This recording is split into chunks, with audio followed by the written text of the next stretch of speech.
Hi friends, it's Lisa Mears here. Thanks for joining me.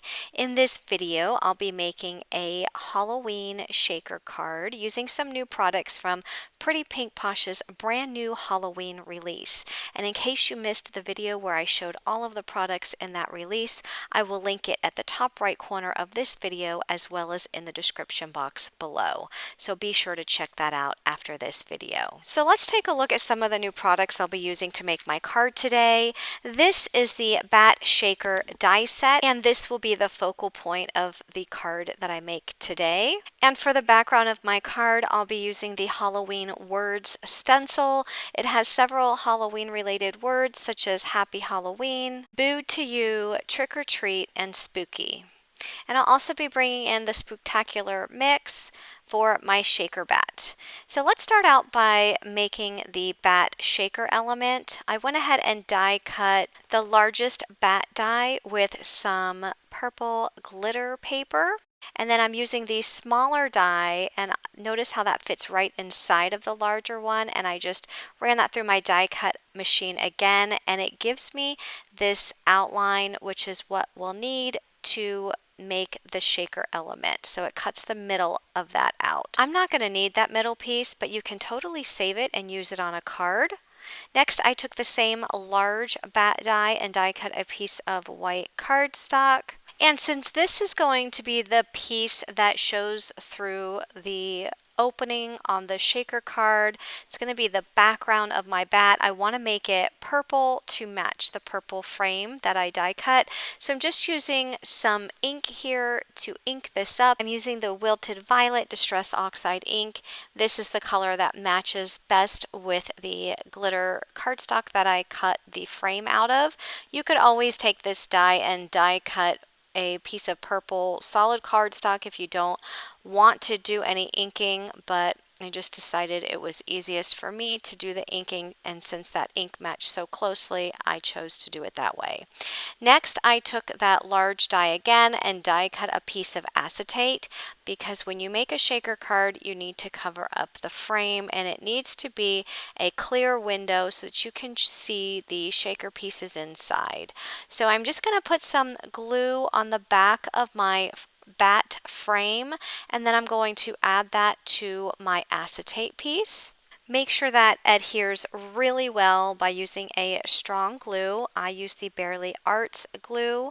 And then once I know that's adhered, I'm going to just take some thin double-sided adhesive foam, and I'm going to add foam to the back of my bat frame. So it is turned over, so I'm looking at the back, and I'm just going to use this foam along the frame part, making sure I don't cover any of the acetate, and I'm going to do that along the entire edge of this bat.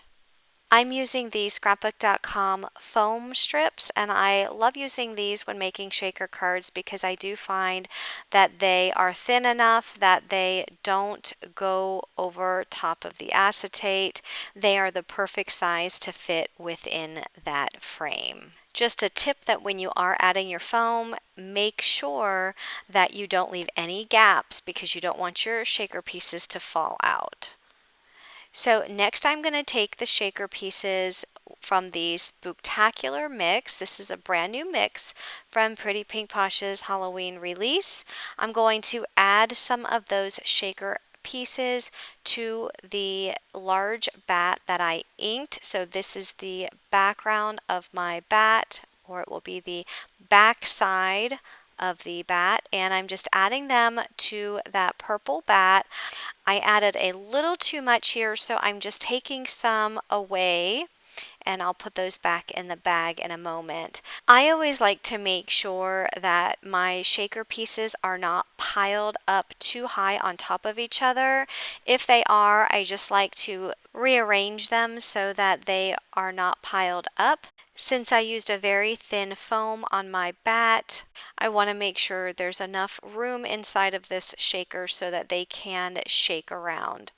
If you're using thicker shaker pieces, you would probably want to use a thicker foam on your bat to give it more height so they have plenty of room inside to shake around. So here I'm just removing the back of the double-sided adhesive foam, and once I do that, I'll go ahead and add that top to the base. This die also comes with a head, eyes, and a mouth, and I totally forgot to put it on at this point, so you'll see me do that at the end of this video.